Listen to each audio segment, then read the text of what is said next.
On February 22nd, 1942, John William Graham wrote this letter to his parents about his current life in the military. During this time, World War II was in full effect.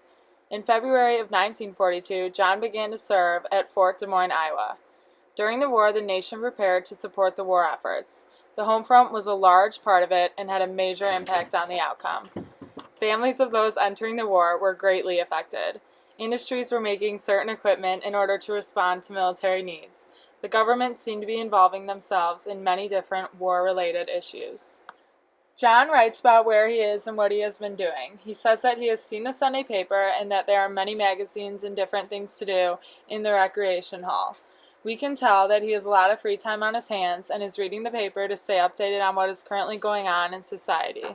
He also mentions that soldiers get their uniforms and work as runners, and then says, "I'm lucky. I guess I don't have to do any of this." We can tell being a runner is not a good thing, and John may have a special job to do at wherever he is staying. The grammar in the letter has many mistakes, and some of the sentences are incomplete, showing that John is not well educated. By him explaining to his parents about his life and what he is doing, it shows the term of storytelling. The letter gives a virtual experience when he talks about the recreation hall and what he has been doing. John also uses character references and bragging when he says, "Everybody passes the buck in the Army." It makes John seem like he knows all the other men and knows what the men do. Towards the bottom of the page, John says, "They are running there about 300 here every day, so I guess it's no wonder they break and lose a few blood tests." He writes using reluctant conclusion, which is acting as if you reach your conclusion only because of its overwhelming rightness.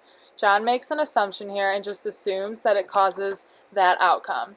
Finally, the actual content of the letter shows emotional appeal. John is writing to his parents because he isn't at home with them, but still wants to somehow connect with them. It shows emotion because he is trying to make his parents a part of his life and reach out to them. John tells his parents not to write to him because he will gradually be shifted around from place to place.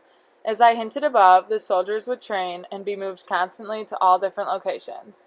John doesn't know where his next destination will be, hence him telling his parents not to write him.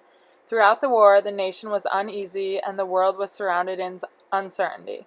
John's letters to his parents show the different rhetorical terms he uses while writing and the historical background of the letter.